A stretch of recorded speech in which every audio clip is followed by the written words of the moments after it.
Welcome to Backstage with Richard Ridge. SAG-AFTRA Foundation and BroadwayWorld continue their filmed Conversation Q&A series, which celebrates the vibrant theater community here in New York City. This event, which is coming from the Robin Williams Center, is a special conversation with one of this decade's most respected young leading men working on stage, screen, and television. And now he is back on Broadway, co-starring opposite Kerry Washington, Stephen Pasquale, and Eugene Lee in Christopher Demos Brown's new play, American Son, directed by Kenny Leon. Please welcome Jeremy Jordan.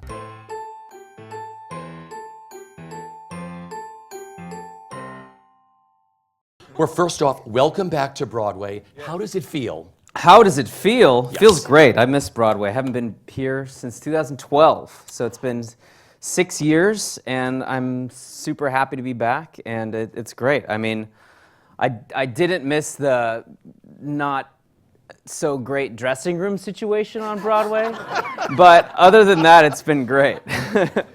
And coming back in a play, you've always wanted to do a play on Broadway, didn't you? Yeah. No, my very first professional gig was a play I did in Hartford. I did The Little Dog Laughed right out of college, and then somebody heard that I could sing, and then I've just been doing musicals ever since.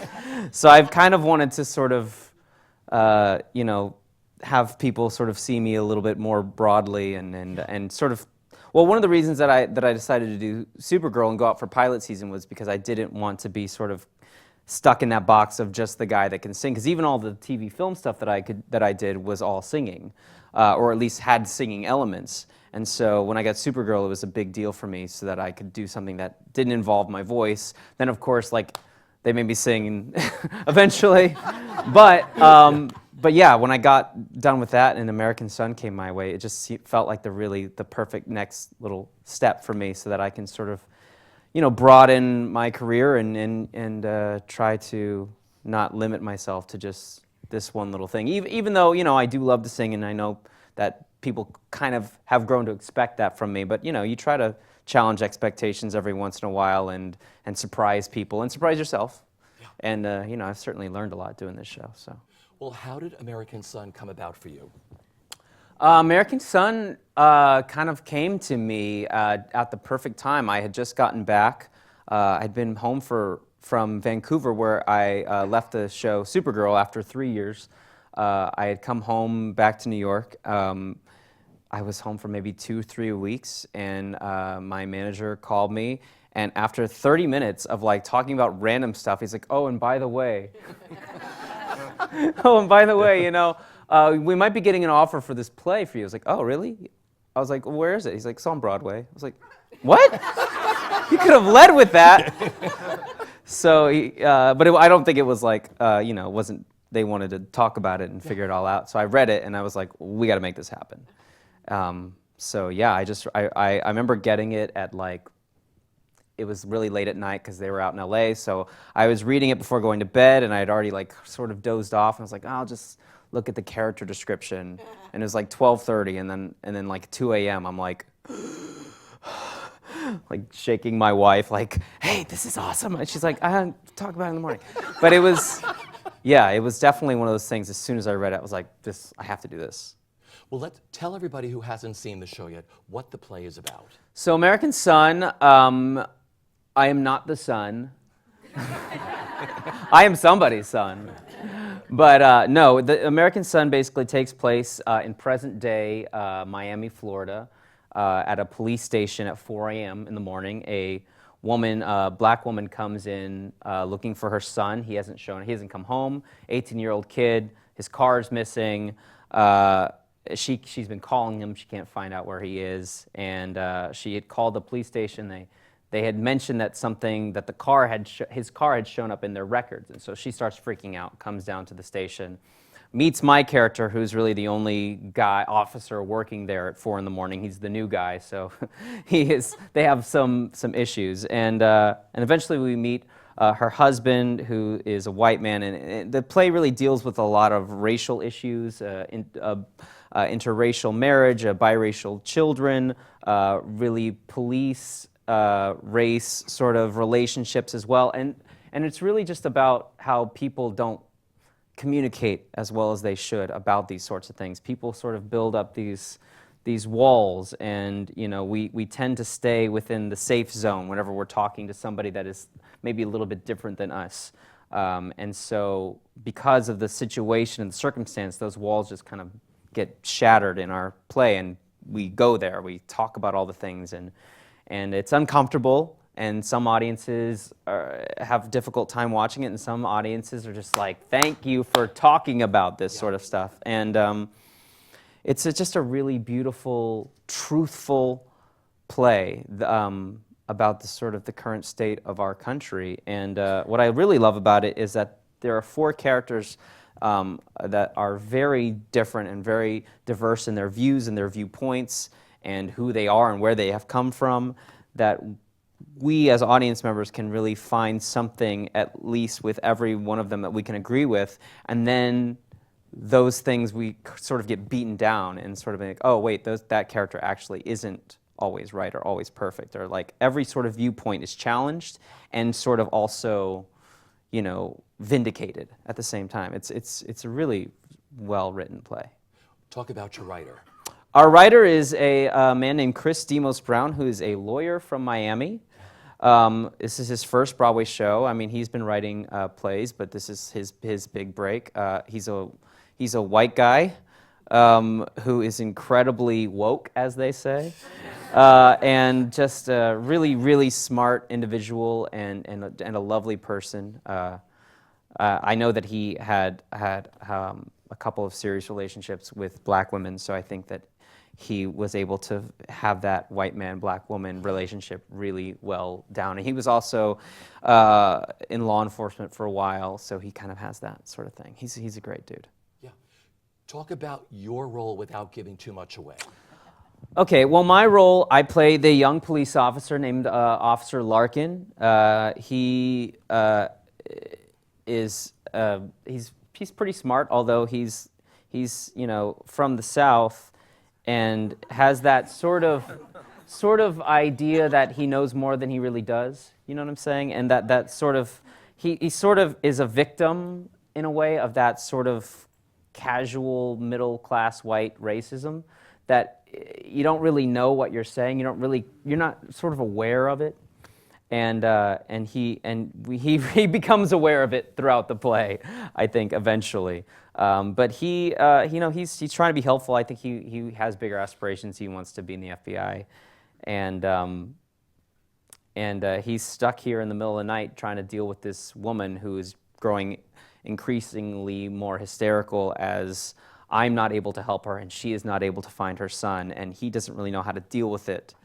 And then he meets another character, which is Steve Pasquale's character, who he kind of can become buddy-buddy with, and he kind of becomes teammates with him, which in a weird way sort of goes against this sort of white dudes against the black woman. It becomes very uncomfortable to watch, but he's just really trying to he's trying to be helpful. He's trying to navigate all of his responsibilities as a police officer and follow protocols while at the same time sort of having compassion, and it really shows a lot of the issues I think that young, especially white police officers, but police officers in general, have to deal with on a daily basis. They have to skirt these issues. It's a very fine line between like remaining truthful to their, the oaths that they took to maintain the law, and try to also be helpful to people and try to also, bend the rules so that they can feel their sense of compassion at the same time. And it's a very difficult job because it rests on, just a needle point, because it can really just fall over into, like, oh, well, you're being racist, or you're being, or you're not being helpful enough, or you're not actually protecting us, you're actually hurting us because you're doing whatever sort of thing. So he's really trying to navigate that the entire play.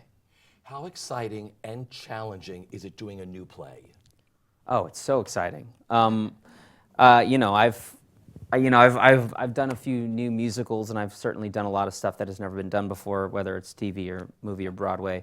But this feels different in that it feels important.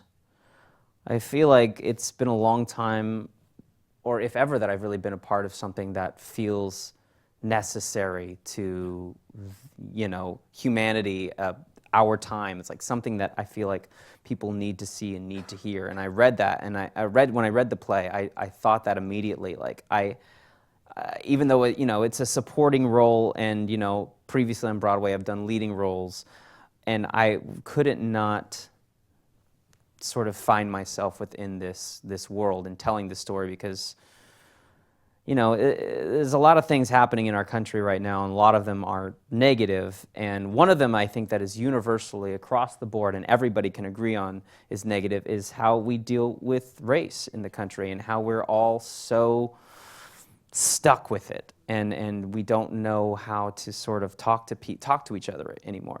Everybody is really closed off and afraid all the time. And this play tries to combat that and tries to get people to talk. And in terms of it just being a new play on Broadway, I mean, it's I don't know what else I could ask for. I mean, I would love to do a really cool revival one day. I've never really done that except for West Side Story. But just being back on Broadway and coming to the city every day and seeing the lines and the theaters and the crowds, and sort of trying to remember every day before you step on stage that there's somebody out in the audience that this is their first show, or this show can change their life, or be something that they'll remember forever, and maybe lead them to do something great. It's something. It helps. It's good to be here because you can feel the audience's energy. Because even doing TV shows and stuff, you can still inspire people, but you're so far removed from that you can't really feel that energy, except for like if you go to a Comic-Con or something like that. And here it's just like it's everywhere, and it's full, and it really fills your heart, and it makes you feel like you have some sort of purpose. It makes you feel like I'm doing something positive for the world, which is strange to think when I decided that I was going to become an actor and performer, that I was going to be like making somebody other than myself feel good. But yeah, it's great. The four of you work perfectly together. Yeah. What's it like sharing the stage with Kerry Washington, Stephen Pasquale, Eugene Lee, the four of you up there? We have a blast. I mean, from the first day that we really got together in the rehearsal room, we really just bonded and meshed really quickly, and our energies really work really well together.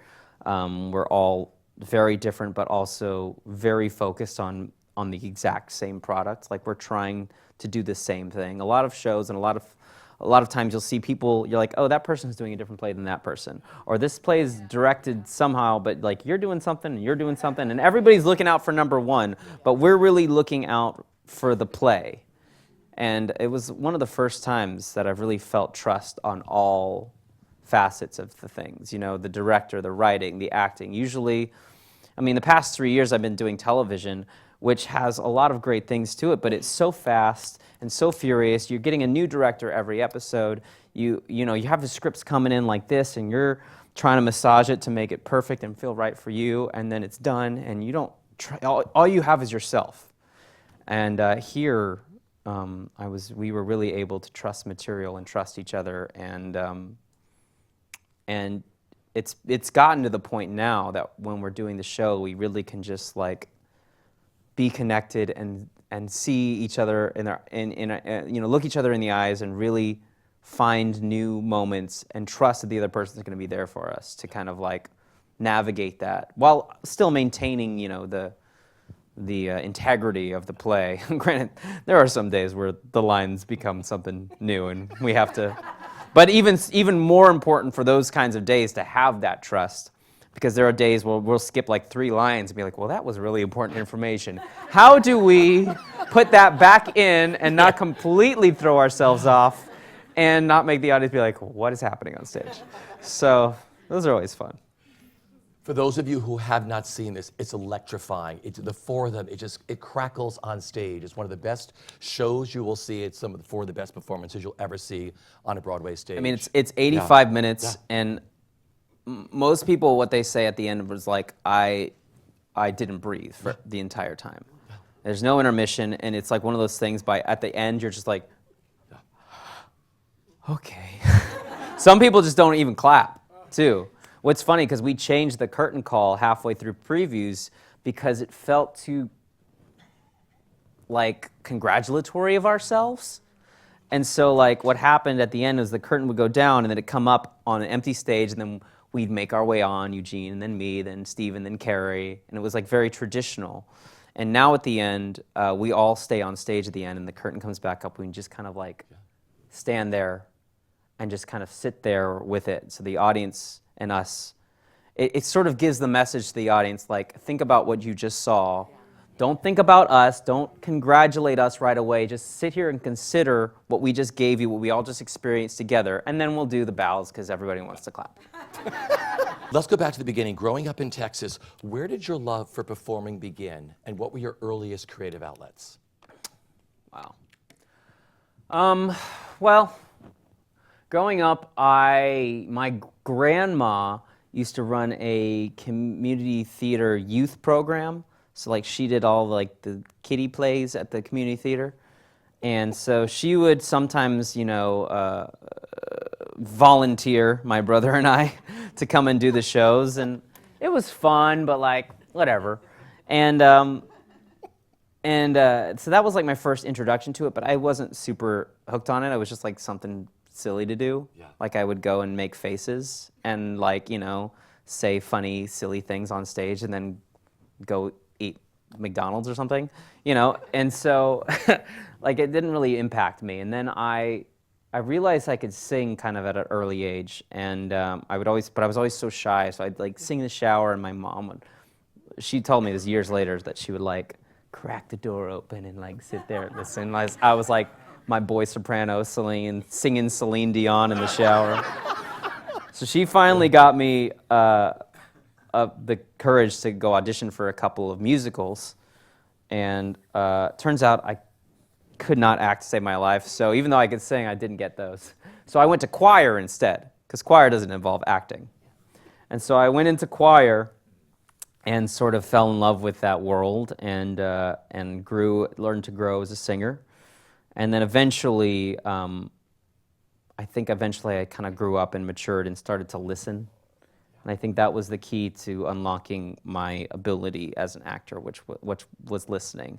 Which is funny because how it came about was I was a sophomore or junior in high school, and I was auditioning for a play called The Fantastics, which was here for a long time. And there is a character in it called the Mute, who doesn't say or speak or sing. It's a musical, and I'm like, and the director somehow saw something in me, and he was like, well, we're going older for the casting, so I can't cast you for the boy, even though you are a boy, and the person playing the boy is like 35, but that's a whole other thing. But we're going to have you as the Mute. I was like, great, I have nothing better to do. But what it did was it taught me to listen, and I suddenly like was paying attention to everything else going around me and reacting to it, and I was like, oh, this is really fun. I'm not just sitting on stage making faces and like doing spit takes and stupid stuff like that really didn't mean anything. And as soon as I figured that out, I was off to the races and auditioning for colleges. And I was really raw when I got to college. Really, really raw, and needed the acting. I know a lot of people go to college and like, whatever, and they end up getting a national tour and then leaving school. I needed all 4 years of it. Like I needed the groundwork, and it has served me so well over the years. Yeah. What got you to New York? Well, I went to college in upstate New York. I grew up in Texas, right? So I always had this dream of living in New York, even before I wanted to be a Broadway guy. I just thought it was, there's like this magical quality about it, especially coming from a medium-sized town in Texas where nobody leaves and everything stays the same and everything's flat.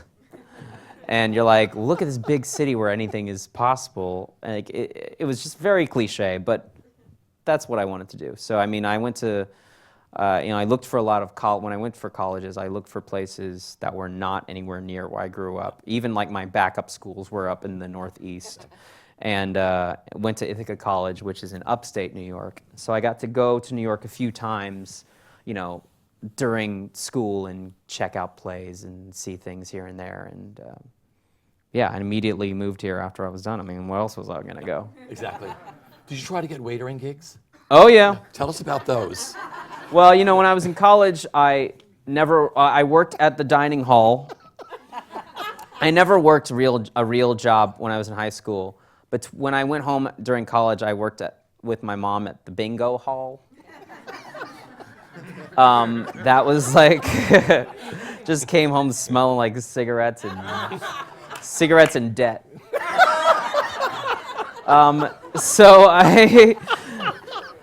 So that was like my job experience. Was the bingo hall and you know, the dining hall. A lot of halls.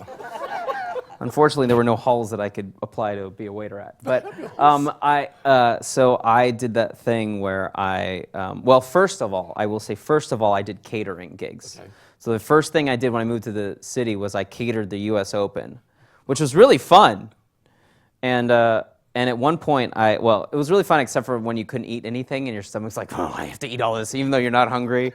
And then you're like in the tiny little hallway where nobody could see you, like bringing back the tray that only had 2 things on it because you have to replace it, and you're just like, just crying because like it's not that good, and like now I have to pee. But I did that, and I did some other catering gigs. But for me, it sort of just destroyed my soul. I mean, you're sitting in a room, you're dressed up, and everybody's having fun and not paying attention to you. You're like, you might as well be a robot. Like, that's what they should make robots for.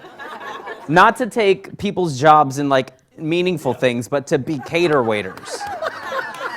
Man, that would be the life for a robot. Fabulous. For sure. And then they could like warm it, and they're like, hey.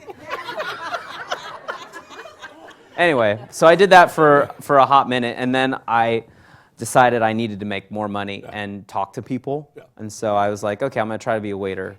And so I made a fake resume, super fake. And because you know, all the restaurants in New York, if you want to get a restaurant in New York, a restaurant gig, you have to have had 3 years of experience at least. And you have to know all the systems that they use for ordering. I was like, I don't know any of this crap. And so what I did was that I picked all restaurants that I know had closed, either in New York or in my hometown or in Ithaca, and I put them all on there so if they tried to call, nobody would answer. But they were legit places that were now closed. Apparently I worked for 2 years at the Bennigans down in Corpus. But nobody bought it. So like I went all around, nobody's like, no, we're not going to give it to you. And then finally I went to this one restaurant that my friend told me to go to because they liked actors, called 44 and 10 on 44 and 10. Lovely restaurant, really good food. And I walked in and I had my backpack on and I was like, this is my last one. It was really, this was the last thing I was going to try. And then I was like, I'm going back to catering. And the maitre d' stands up. It was before they were serving. It was like 4 o'clock. And he's like, he looks me over, he looks at my resume, he's like, And he looks me over, he's like, are you an actor? I'm like, yes, actually I am an actor. He's like, do you sing? I was like, well, yeah, I do sing. I was like, do they sing here? I was like, he's like, no, it's not a thing. And he's like, looks at me again, and he's like, do you have your book? So for those of you who don't know, that your book is like your book of audition songs, which of course I had on me. So I give him my book of songs. They're like bussing the tables over here and like stocking the, wine. And he opens it up. He's like, sing this. I was like, right now? Just like a cappella? He's like, yes. So I like kind of like mezzo piano sing through Anthem from Chess. And he just like kind of looks at me and says, come in for training tomorrow at 4. And I had that job for like 4 months, and then I finally got an acting gig, and I left. I would have been fired very soon. That is hilarious. I was very close to being fired on multiple occasions. Well, you made your Broadway debut in Rock of Ages. Favorite memories of that, and how challenging was that show? Well, I was a swing in Rock of Ages, right? So that's a challenge in its own. Swing is like, the universal understudy. So I understudied 3 leads and 2 ensemble tracks. And so at first it's really hard because you're like, oh, I got to learn all this stuff. But then once you know it all, you're like just sitting backstage waiting for somebody to get sick or fall. Is he gonna fall tonight? How do I make him fall? My mom's in town. How do I get him? So, oh no, but it was really fun. But but I didn't step on stage until after we opened. Yeah. And it was for the lead, and he called like a day. I had a day's notice, so I had 1 day, and I had 2 understudy rehearsals, and we had gotten halfway through Act 1 in those rehearsals. I mean, because I know all of it because I'm sitting there throughout the entire process, but I've not actually done anything. There's no costumes. I've not like stepped into the role except for like the first half of Act 1. And so we do like what's called a put-in, which the whole cast comes in and you run through the show like manically before the evening performance. And I had 2 scripts off stage and 1 on each side, and I'm just like, every time I go off stage, it's like, okay, going with my lines. And I wore like half of this guy Constantine, who I was understudying, his costumes. He's literally like a foot taller than me. I'm wearing half his costumes, like no wigs, so I'm like trying to make my hair look cool in 80s, even though it's literally this short. And but it was great. I mean, it was wonderful, and I had a lot of people came and sort of my family came out and surprised me, and it was kind of magical. My first time on a Broadway stage, I was playing the lead in a show. I got to take the final bow, and Amy Spanger was playing the opposite next to me, and she turned to me right before we walked out for the last number, and she said, grabbed my shoulders, and she said, "You are a star." And I like almost started crying. I was like, I gotta do the show now. I gotta go sing "Don't Stop Believing," and I won't. I won't stop. We have to sort of talk about Newsies fans. Yeah. Oh yeah. And Bonnie and Clyde together. Okay, you received a Tony Award nomination for Best Actor in a Musical for playing Jack Kelly in the musical Newsies. Yeah. Newsies was a life-changing show for you, wasn't it? It certainly was, yeah. I grew up watching Newsies as a kid on my little VHS tape. Yeah. Came out when I was like 9 or 7, one of those odd ages. And I loved it. And it's so funny because when I heard that they were making it into a musical, I was like, oh man, I got to do that. And I never got an audition. And then apparently they couldn't find anybody, so they came back and they're like, oh, we forgot to call you in, but we totally had meant to. It's a good thing we remembered because you're so great. I was like, whatever. Because I had showed up, and I was the only one auditioning. I was like, where's everybody else? I'm like, well, we couldn't find anybody. I was like, oh, I see. Not that I was anybody huge at that point, but I had, I was in West Side Story. I'd done a couple Broadway shows. I had had things going for me, and so I got it, and it was just a workshop, so like a week-long reading of it, just to see if it was any good, and it was great. So we did that, and then like a year and a half later, Jeff Calhoun, who had directed me in Bonnie and Clyde, signed on to direct it, and he just called me and said, "Do you want to do it?" And I was like, "Yeah." No dance audition, I'm in. And we did it at Paper Mill, and the rest is kind of history. Yeah. Then Bonnie and Clyde. You Yes. were doing double duty at the same time, Well, weren't you? Newsies. Yeah. So what happened was I had Newsies the reading first. Yeah. And then Bonnie and Clyde happened, which is when I met Jeff, and that was Bonnie and Clyde happened while I got that. That's why I left West Side, because we did it out of town, right? So I did Bonnie and Clyde out of town in Florida, which was amazing. Got to work with Laura and became great friends. And then when I came back from that is when Newsies happened at Paper Mill, the out of town tryout. And then as soon as that was over, Bonnie and Clyde was going to Broadway. So as I was doing Paper Mill at night, during the day I was rehearsing in the city. Wow. So I was doing a show in Jersey at night, rehearsing in the city during the day to do Bonnie and Clyde. And then, of course, Newsies was going to go to Broadway right away, and I was in Bonnie and Clyde thinking like, oh, this dream role of mine is gonna go to somebody else for Broadway. I mean, I got to do it. I guess I should be thankful for that. You know, I'm doing this other show that I really like, but you know, I don't know if it's gonna do very well. And then Bonnie and Clyde closed after only a month being open, just in time for me to start rehearsals for Newsies, because they hadn't quite cast anybody yet. And yeah, I got lucky. I mean, lucky for me at the sort of, not that my luck in that cost Bonnie and Clyde anything, but I mean, I felt so bad for all the people that were doing that show that, you know, had no job, and I just kind of waltzed into another one and did 2 new Broadway musicals in the same season, which was crazy. But that was the last time I was on Broadway, 2012. What is the best bit of advice that you've been given, either personally or professionally, that you live your life by? Well, I mean, yeah, I mean, I guess the one thing that I always think of when people ask me that question is my sophomore year of college, my acting teacher taught me how to take a risk. And I thought that I was doing it, and I realized that I was playing safe within my bounds. So like, you say take a risk, and you're like, oh, hey, that's not taking a risk. Taking a risk would be like taking this and splashing it all over you, which I'm not actually gonna do. But you know what I'm saying? It's like, people say take risks all the time, and people take a tiny step. But a risk isn't a tiny step. It's like, it's a leap. It's a leap blindfolded. And it's a leap blindfolded while, you know, having a parachute, you know, ready to go if need be. But it's, basically, you know, what came about because, you know, he would give me like a piece of work or a piece of material, and I go and do it, and I try to find my own safe way of making it my own. And he just say, no, that's wrong. I was like, that's what's on the page. I just said all the words right.